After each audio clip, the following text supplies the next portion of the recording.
I ask unanimous consent that the Senate Foreign Relations Committee be discharged from further consideration of SRES 150 and the Senate proceed to its immediate consideration. Without objection. The clerk will report. Senate Resolution 150, expressing the sense of the Senate that it is the policy of the United States to commemorate the Armenian Genocide through official recognition and remembrance. Without objection, the Senate will proceed to the measure. Madam President, I further ask that the resolution be agreed to, the preamble be agreed to, and the motions to reconsider be considered, made, and laid upon the table with no intervening action or debate. Without objection. Madam President. The Senator from New Jersey. Thank you, Madam President. We have just passed the Armenian Genocide Resolution recognition, and it is fitting and appropriate that the Senate stands on the right side of history in doing so. It commemorates the truth of the Armenian Genocide. On Monday, we commemorated the International Day of Commemoration and Dignity of the victims of the crime of genocide and of the prevention of this crime. The UN General Assembly established this day of remembrance to commemorate and honor the victims of genocide and to highlight efforts to combat and prevent genocide. Passing this resolution is a fitting tribute to this day of remembrance. I have come to the floor on various occasions to talk about the history of the Armenian Genocide. An Armenian priest, Krikoros Balakian, recorded some of the massacres of innocent Armenians. Quote, he said, in Ankara and its surroundings, only a couple hundred miles east of Constantinople, the killing was done with axes, cleavers, shovels, and pitchforks. It was like a slaughterhouse. Armenians were hacked to pieces. Infants were dashed on rocks before the eyes of their mothers. It was indescribable horror.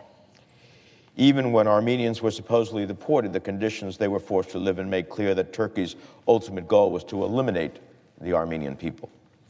A visitor to one Turkish city in October of 1915 wrote, quote, the 16,000 deported Armenians who were living in the tents had been sent to Konya in cattle trucks. At night, while thousands of these unfortunate people without food or shelter shiver with cold, those brutes who are supposed to be their guardians attacked them with clubs and pushed them towards the station. Women, children, and old men are packed together in the trucks. The men have to climb onto the top of the trucks in spite of this dreadful cold. Their cries are heartbreaking, but all in vain.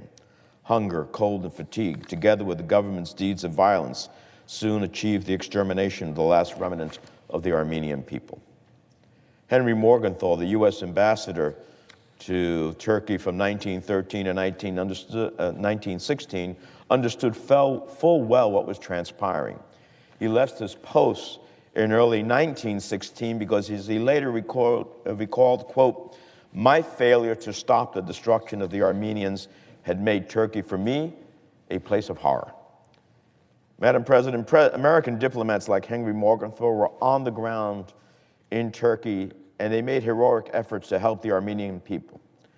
But here in Washington at the time, no one did anything in the face of this heinous crime.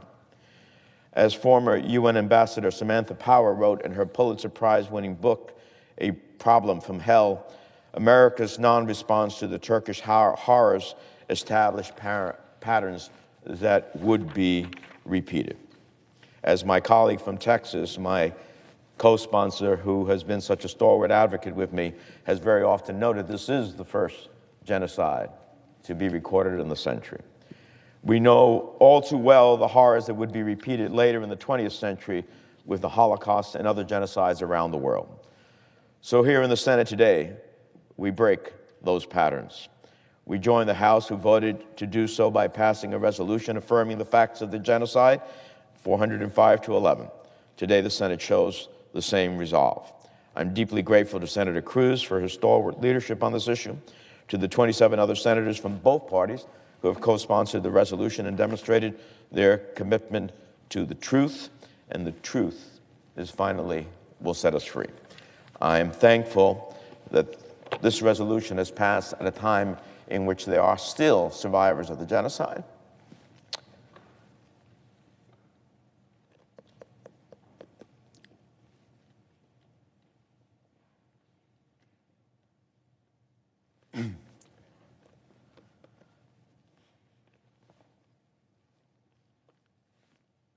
we'll be able to see that the Senate acknowledges what they went through.